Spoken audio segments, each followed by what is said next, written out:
Muy buen día, Dios le bendiga a todos.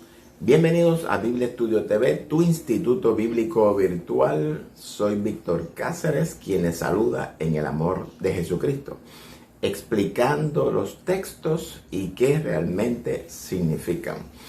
Y rápidamente vamos a la carta de los Efesios, en capítulo 4, del 1 al 16. Y esta explicación está dividida en dos partes, en dos videos.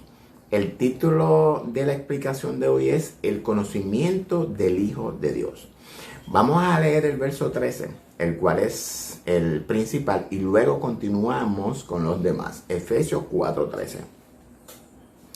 Hasta que todos lleguemos a la unidad de la fe y del conocimiento del Hijo de Dios, a un varón perfecto, a la medida de la estatura de la plenitud de Cristo. Como todos ya saben, no me gusta explicar ningún texto fuera de su contexto. De igual manera, en la que expliqué el verso 8 en nuestro estudio anterior, el cual titulamos Llevó cautiva la cautividad, en el cual panorámicamente hablamos del contexto. Por tanto, sobre este verso 8 no voy a abundar hoy. Busque el estudio Llevó cautiva la cautividad para que entienda de lo que estoy hablando. El capítulo 4 del 1 al 16 ha sido titulado por los que pusieron nombres a los contextos La unidad del Espíritu. Y en lo personal no tengo ningún problema con este título porque sí, el relato de Pablo habla de la unidad del Espíritu. En la explicación de hoy vamos a extendernos a los 16 versos, es decir, que vamos a dar una explicación panorámica de cada uno de ellos, con énfasis en el verso 13, cuál es en realidad el tema de hoy, la cual titulamos El conocimiento del Hijo de Dios. La explicación de hoy la vamos a dividir en 4 bloques y lo explicaré cada uno resumidamente, esperando extraer de ellos el mensaje correcto que Pablo nos quiere transmitir. Si a nosotros estudiar la Escritura simplemente extraemos de los textos enseñanza con el propósito de sostener lo que entendemos o lo que queremos enseñar, es una muy mala acción, porque al hacer esto perdemos el sentido de lo que el escritor nos quiere transmitir. Eso es bien importante. Con esto no quiero decir que su enseñanza no sea edificativa para la congregación. Puede ser edificativa. Sin embargo, no les estamos transmitiendo el mensaje que Dios quiere transmitirnos por medio del escritor. Esto es extremadamente importante.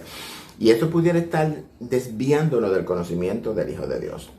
Busque sus Biblias y ábranla en Efesios capítulo 4 al 16. Vamos a empezar a leer el primer bloque de 6 y lo vamos a explicar resumidamente.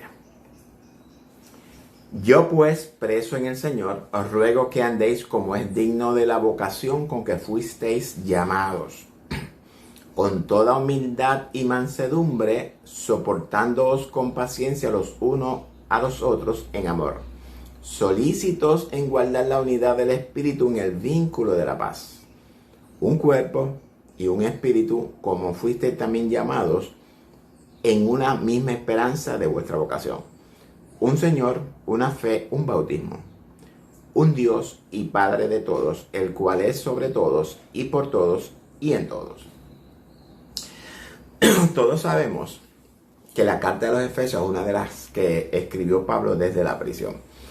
Pablo estaba preso cautivo por causa del Evangelio. Pablo no estaba preso simplemente por ser un evangelista, porque tanto a mí, por ser un maestro de la palabra, o a usted, por ser un simple cristiano que profesa a Cristo, también corre el mismo riesgo de ser prisionero a causa de su convicción.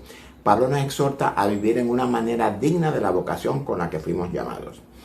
Todos sabemos, y si usted no lo sabe, hoy entonces lo va a saber. Cristo es nuestra vida. Y nosotros que somos el ser, somos la imagen de nuestra vida, que es Cristo. No es que Cristo haya venido a formar parte de nuestra vida, sino que Cristo es nuestra vida misma. Esto es importante que lo comprendamos, porque si usted no entiende esta verdad, nunca va a llegar a conocer al Hijo de Dios. Para que entendamos lo que Pablo nos revela en este pasaje, primero debemos de entender qué significa vida digna y lo que significa también vocación. Una vida digna significa que nosotros sentimos respeto por nosotros mismos y nos valoramos al mismo tiempo que somos respetados y valorados. Una vida digna es lo mismo de tener una conciencia digna. Es decir, que tenemos la capacidad de conocernos a nosotros mismos y conocer el entorno en el que operamos. Y no solo eso, sino que también tenemos la capacidad de juzgar entre lo santo y lo profano. No hacemos acepción de personas, sino que tratamos a todos los seres humanos con igualdad. Cuando aprendemos a conocernos a nosotros mismos, entonces descubriremos que somos en realidad los hijos de Dios. Por tanto, si somos hijos de Dios, nuestra vida, que es Cristo, la conciencia de nuestro ser debe de ser de acuerdo con lo que hemos descubierto, que somos hijos de Dios. Eso es vivir una vida digna. Y vocación. Vocación se refiere a esta aptitud que Dios nos da para desarrollarnos en nuestro entorno. Dios nos ha llamado para entregarnos una herencia. Y esto es importante que lo entendamos porque muchos maestros, pastores y líderes no nos instruyen en esto. Y no es que yo esté en contra de nuestros maestros, pastores y líderes, sino que es una situación que estamos enfrentando en nuestras congregaciones, desafortunadamente. Hay una deficiencia educacional en la palabra de Dios en nuestras congregaciones. Y Pablo nos dice que esa forma de vida debemos de vivirla en humildad y mansedumbre.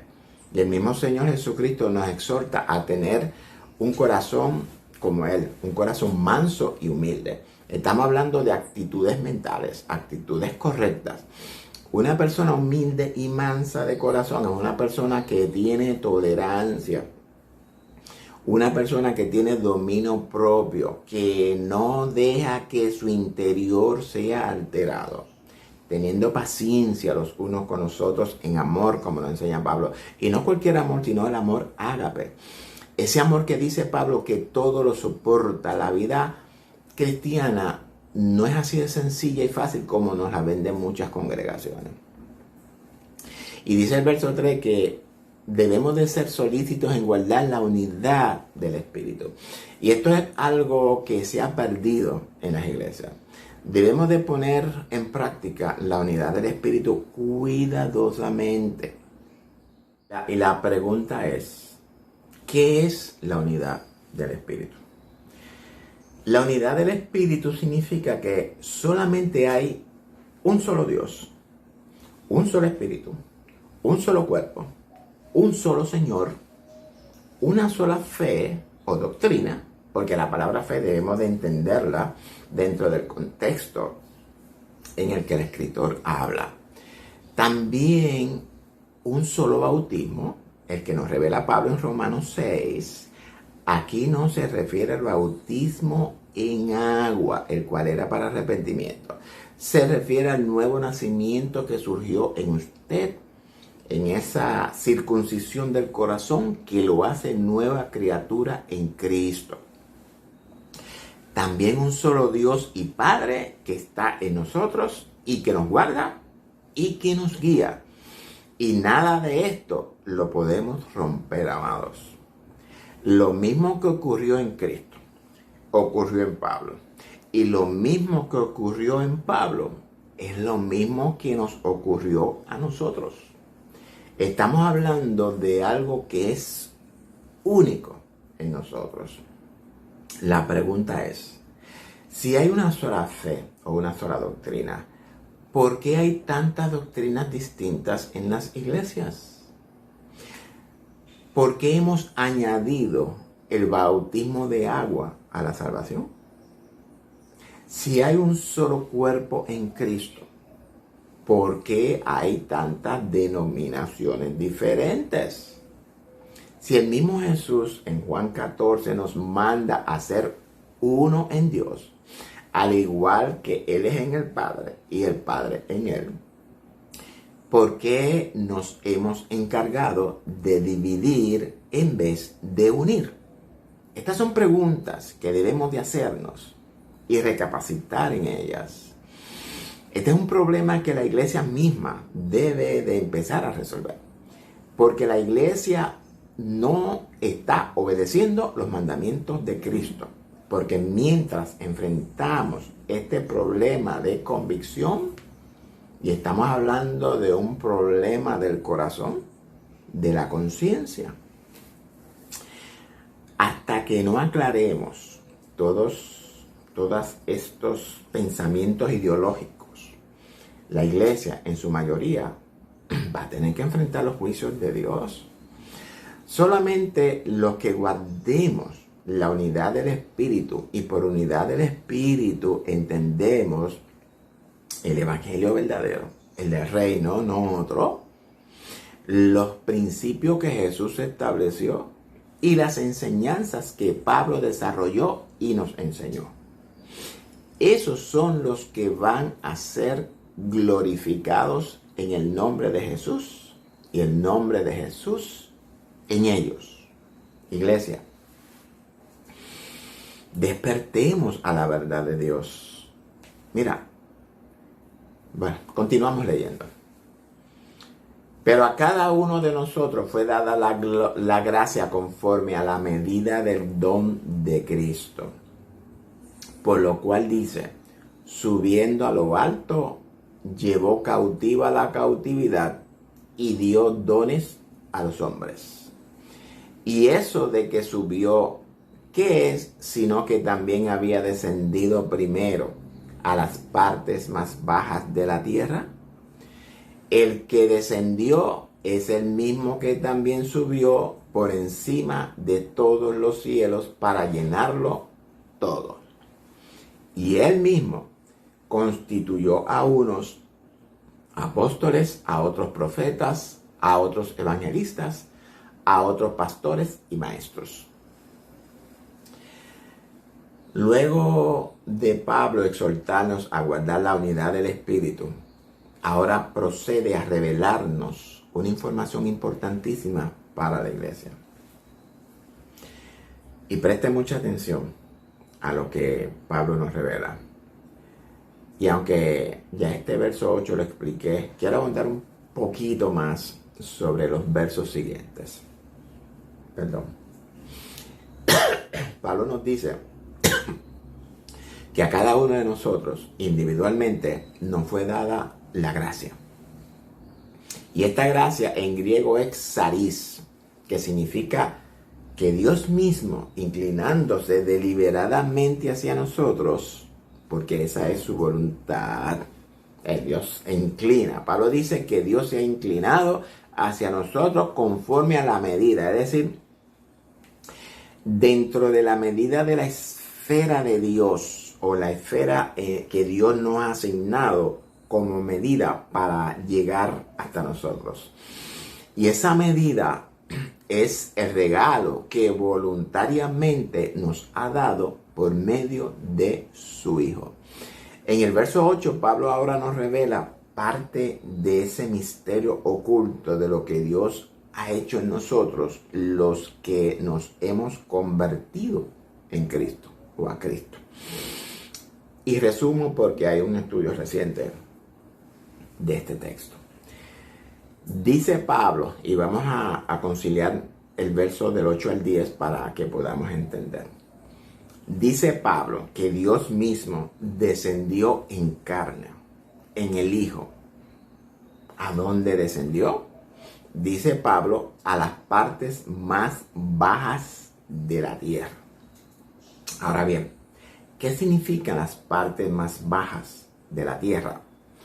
Y este término que se ha traducido como tierra es el griego ge, que significa el lugar que Dios usa para prepararnos para la eternidad. Y ese lugar no es la tierra literal. Ese lugar es nuestra mente, nuestra conciencia, nuestro corazón. Es ahí donde Dios nos prepara. Entonces, en esta tierra Dios nos libertó de la cautividad del pecado en la que vivíamos y luego subió a lo alto, es decir, a su posición sublime de donde había descendido o bajado. Y consigo se llevó cautiva esta cautividad con la que estábamos cautivos. En otras palabras, que Dios nos liberta del poder del pecado, lo pone por estrado de sus pies y a cambio de esa esclavitud en la que estábamos, nos ha dado el mayor de los regalos, nos ha dado a su Hijo. Dios no deja nuestra casa vacía, sino que se encargó de llenarla. Y su Hijo, el cual Dios ha hecho heredero de todo, ha constituido en los que hemos creído en Él a unos apóstoles, a otros profetas, a otros evangelistas y a otros pastores y maestros. Ahora bien, o en otras palabras, que ser un evangelista, pastor o maestro no es un llamado de hombres y mucho menos un autollamado. Perdóneme. Si Dios no está en el asunto, su llamamiento o su autollamamiento pudiera ser dudoso. Y en cuanto a los apóstoles y profetas, estos llamados nos hacen referencia a lo que existieron antes de que el canon bíblico sea establecido. A partir de ahí, la palabra es nuestro profeta. Esto no lo dice la Escritura. Esto es mi opinión, ¿verdad? Porque como dice Pablo, yo también tengo el Espíritu de Dios. Continuamos leyendo. A fin de perfeccionar a los santos para la obra del ministerio, para la edificación del cuerpo de Cristo. Hasta que todos lleguemos a la unidad de la fe y del conocimiento del Hijo de Dios, a un varón perfecto a la medida de la estatura de la plenitud de Cristo. Ahora Pablo aquí nos revela la razón, la causa del por qué Dios ha constituido estos ministerios. El que Dios haya constituido estos ministerios no significa que todos tendremos estos ministerios.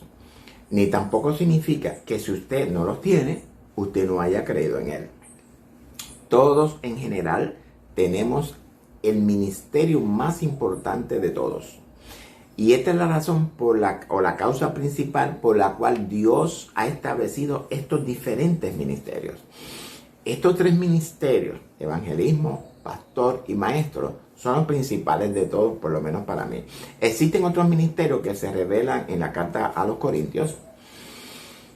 Ahora bien, ¿para qué fueron establecidos estos ministerios? Dice Pablo, para perfeccionar a los santos para la obra del ministerio.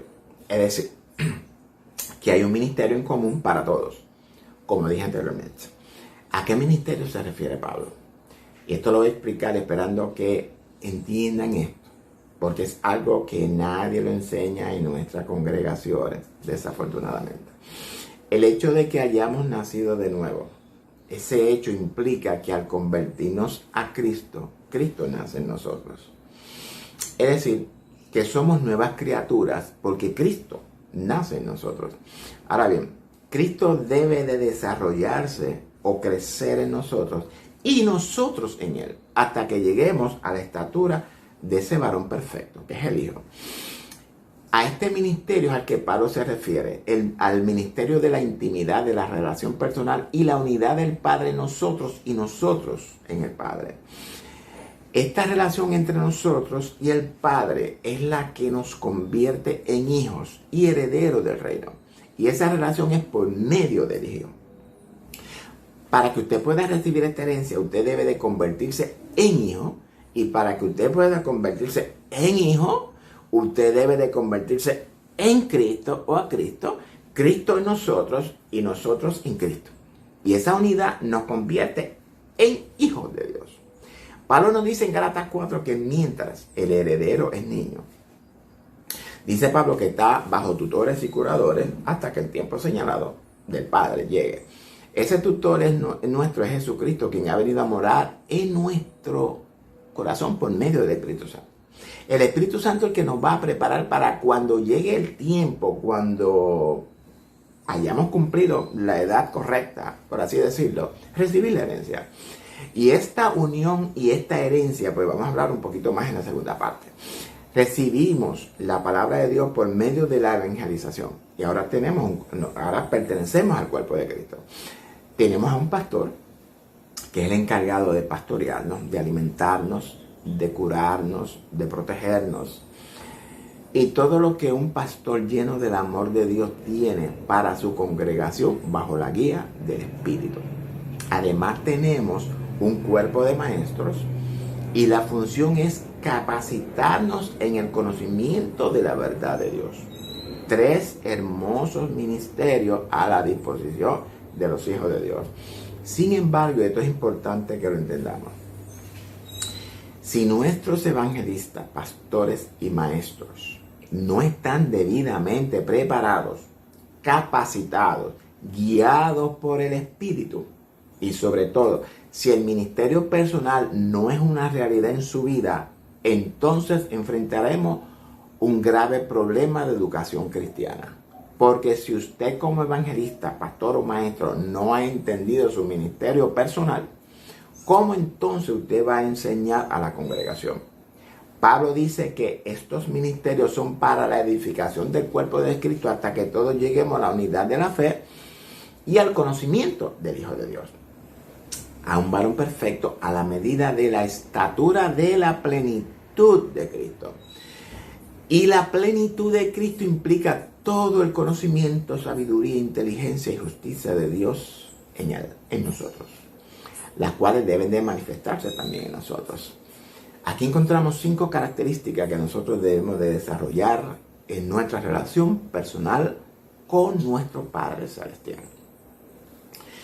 Estas 5 características las vamos a desarrollar en la segunda parte de esta explicación porque amerita un estudio, ¿verdad?, más completo y minucioso.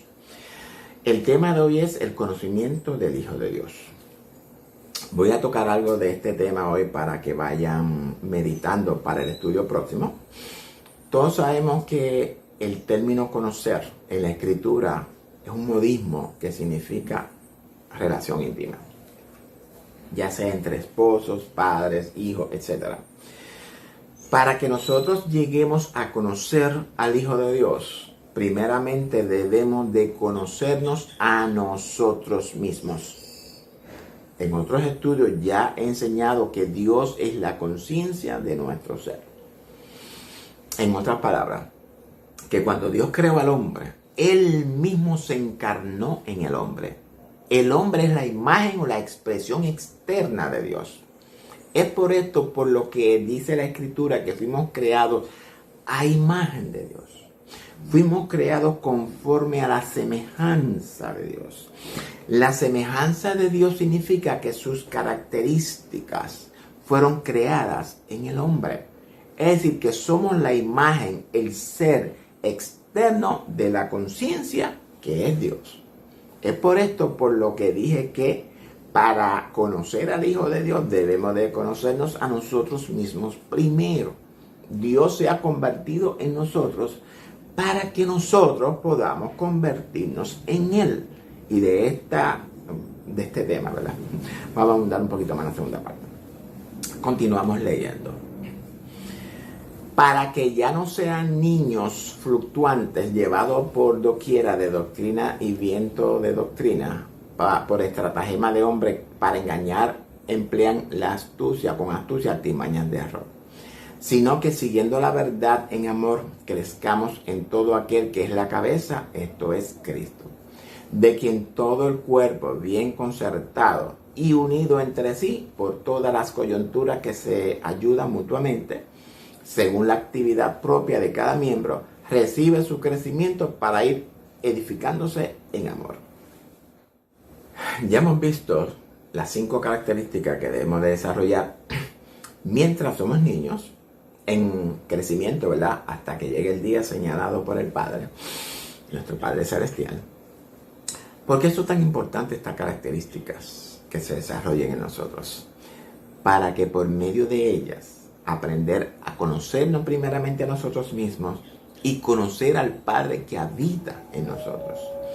El Hijo de Dios vino a revelarnos al Padre en nosotros. Ese es el misterio de Cristo que habla Pablo. Un misterio que primero le fue revelado a él, es decir, que Dios le revela a Cristo dentro de Pablo, en la conciencia de Pablo, para que Pablo lo predique a todo el mundo. Cuando nosotros comprendemos esta verdad revelada en la Escritura, entenderemos que nosotros somos los hijos de Dios, por medio de su Hijo, quien nos sustituyó en la muerte, en la sepultura y en su nueva vida. Por tanto, si Cristo fue nuestro sustituto, entonces llegamos a ser hijos de Dios. Y aunque sé que, ¿verdad?, muchos no entienden esto que digo, pero no se pierda la segunda parte de esta explicación donde vamos a profundizar un poquito más en todas estas cosas. Es por esto que el verso 15 dice que todo esto es para que crezcamos en todo aquel que es la cabeza, que es Cristo. Y no significa que la cabeza de Cristo está sobre nosotros. Significa que la conciencia de Cristo es la que nos va a llevar a conocerle, a crecer y a edificarnos en amor. Y prepararnos para que en aquel día estemos preparados para su manifestación en nosotros. Para que su nombre, es decir, su carácter, su perfección, sea glorificada en nosotros y nosotros en Él. Desafortunadamente, la iglesia no ha tomado en serio el Evangelio, no ha tomado en serio la santidad, la perfección y mucho menos el reino. Da pena cuando veo congregaciones criticándose entre ellos mismos, sacándose los pañitos al sol, peleándose uno con otro de fiesta en fiesta, profanando el altar de Dios, haciendo alianza con el sistema del mundo, regocijándose con el mundo, tomados de la mano con el mundo, viviendo en mundanalidades y todo lo que ya usted debe de saber. ¿Por qué sucede esto, amados? Porque muchos de nuestros líderes no están capacitados ni preparados para ejercer el funcionamiento correcto de sus ministerios. No cumplen con su ministerio personal con el Padre y mucho menos con el ministerio de reconciliación. Si el líder no está preparado y capacitado en el conocimiento de la Escritura, la vive, la obedece y ha entendido su ministerio personal, ¿qué puede esperarse de la congregación? Yo no tengo ningún problema si usted me critica, si me llama hereje, falso maestro, todo lo que usted quiera llamarme. Pero tengo que decirle que Dios me ha llamado a enseñar toda su verdad sin ocultar nada. El misterio de Cristo, al igual que a Pablo, me fue revelado en mi vida por medio de las enseñanzas de Pablo. Es por esto que ahora yo enseño acerca de este misterio que fue revelado por Pablo a los primeros cristianos. Sin embargo, el espíritu de anticristo, ese que Juan dice que ya estaba operando, tomó ventaja y engañó por medio de falsas enseñanzas a las siguientes generaciones. Pero en este último tiempo, Dios está despertando el espíritu de sus hijos, haciendo el último llamado al arrepentimiento de su pueblo. Porque vienen juicios para la iglesia. Y si la iglesia no rompe relaciones con Babilonia, si no obedece al llamado de salir de Babilonia, deja de comer de la comida de Babilonia y deja de beber del vino de Babilonia, los juicios de Dios la alcanzarán. Su sangre no va a caer sobre mi cabeza, definitivamente, porque yo estoy cumpliendo primeramente con mi ministerio personal, el cual es el más importante de todos, y también cumplo con el don de enseñanza que Dios ha puesto en mí. Yo me conozco a mí mismo y sé que yo soy hijo de Dios. Bien, me conozco a mí mismo. Vivo conforme a ese conocimiento de mí mismo, de que soy hijo de Dios. Yo no soy hijo de Dios porque alguien me dijo que yo era hijo de Dios. Yo no soy hijo porque levanté las manos un día acepté al Señor, no soy hijo porque voy a la iglesia.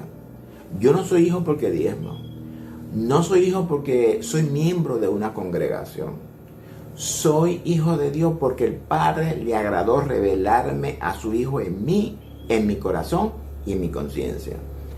Para eso Pablo lo enseñó. Y eso es lo que el Padre quiere hacer en cada uno de ustedes, revelarle a su Hijo en ustedes.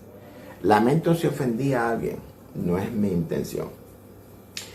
Pero sí es la intención que la iglesia despierte su espíritu antes de que sea muy tarde. Si usted entiende que este estudio le ha edificado, le exhorto a compartirlo con otros para que también sean edificados. Recuerde que si usted tiene duda en algún texto o pasaje, no vacile en comunicarse vía WhatsApp al 787-616-1367 y lo analizaremos por usted. Le exhorto a no perderse la segunda y última parte de la explicación de este texto, Efesios 4, de 1 al 16, el conocimiento del Hijo de Dios. En Biblia Estudio TV estamos comprometidos a tener una enseñanza con perspectiva puramente bíblica. Todos nuestros estudios son sin desperdicios. Es palabra pura desde el principio hasta el final, como usted ya lo ha comprobado. No se enojen conmigo. Dios les bendiga a todos. Los amo en el amor de Jesucristo.